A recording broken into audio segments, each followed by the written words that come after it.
Mommy's best girl. Okay, I'm sorry. I just had to do that one time. When conventions are a thing again, I need a brave soul to yell that out.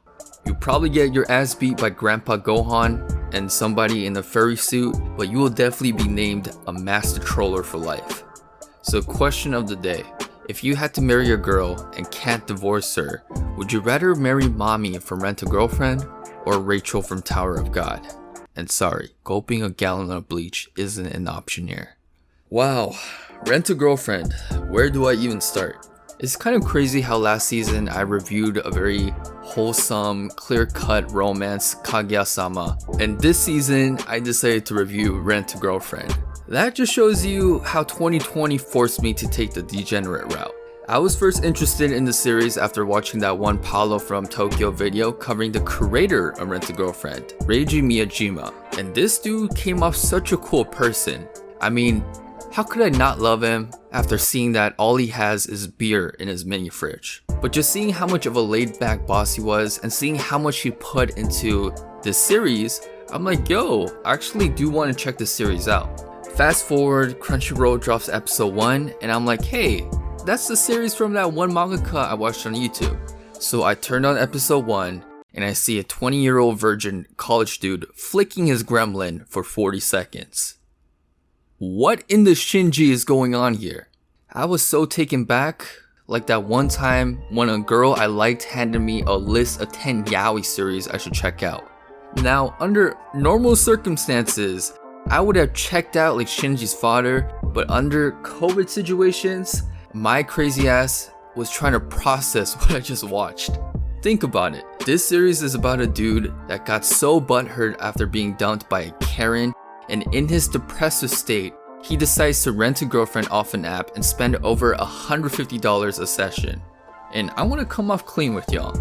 At first, I thought this whole rent a girlfriend thing was so repulsive. Maybe it's because I grew up in a time where even Tinder wasn't a thing, and how I had the preconceived notion that Japan is into some weird shit, such as paying $40 to lie in the lap of a maid cosplay girl for 20 minutes. However, I had to take a step back and even try to see things from the male MC, Kazuya's simp POV.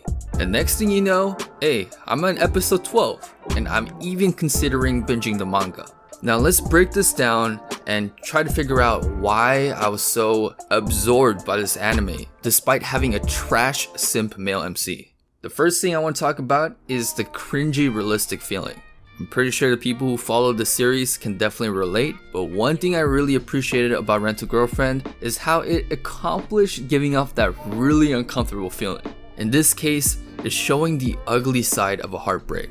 And on top of that, there is nothing worse than seeing a simp going through a heartbreak. In most anime series, when a character goes through a major heartbreak, we get a close-up of their Violet Evergarden ugly cry. Then it cuts to them track running the sadness off with the Sadness and Sorrow Naruto soundtrack playing in the background.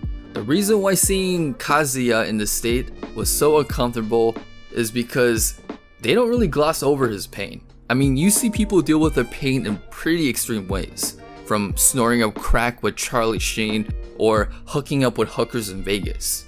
Many times the media and even the public, they kind of romanticize sadness and pain when in reality, bro, it really sucks. And even cases like Kazuya's, it gives you that really cringe all over your body type of feeling. Now, this kind of goes into my second point, which is character development.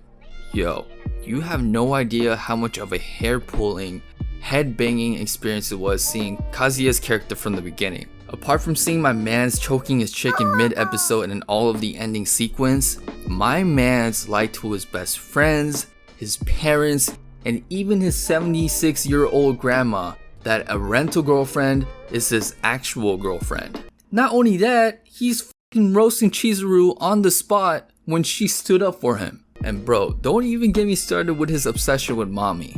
Especially as an audience, we get to see the true bitch nature of Mommy, and it's so frustrating seeing Kazuya still putting her on a pedestal and simping after her. But like most good old anime series, we definitely get that character development. Not that Saitama type of power up, but a power up that's as slow as watching Yuru Camp.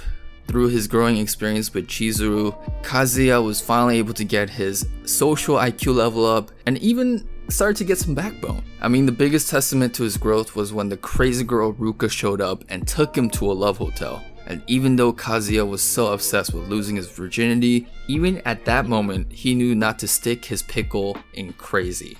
I mean, an even more wild moment was when he looked out for his boy Shun. Kazuya found out that Shun also rents a girlfriend, but instead of roasting his ass and looking the other way, he also confessed that he rents a girlfriend as well, and he even lended best girl Chizuru to him with his own money. Alright, now the third point, the whole rental girlfriend experience. Like I mentioned at the beginning of the episode, I judge people hardcore that partook in this whole experience.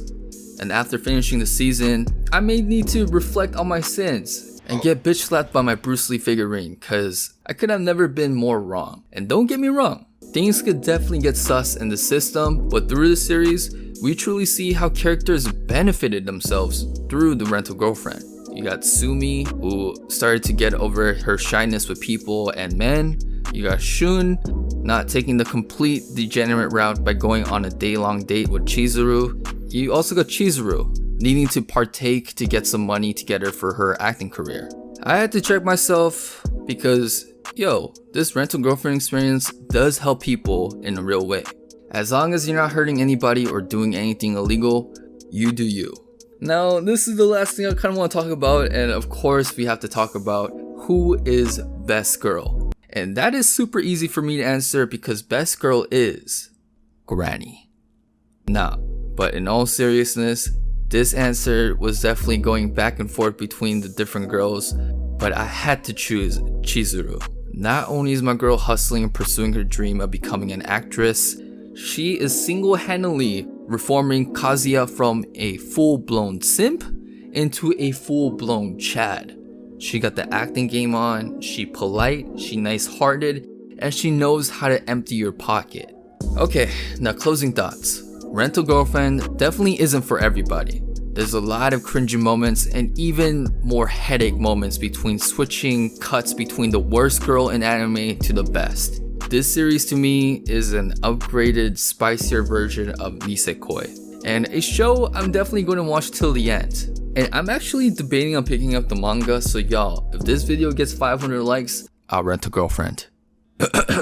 Sorry, that was a wrong script. That was actually a threat to my anime waifu senpai for not noticing me. Also, as I mentioned in the beginning of the video, go into the link down below to that Gleam link and enter into the drawing for that $100 store credit for Tokyo Otaku Mode. No, I'm not going to PayPal you that $100 to rent a girlfriend, but instead you get to buy a figurine of your waifu, which is even better. All you gotta do is follow my different social media channels, retweet different tweets, and you're good to go. Also, if you have any questions for my upcoming Q&A video, let me know down below. Thank you guys for watching. Peace out.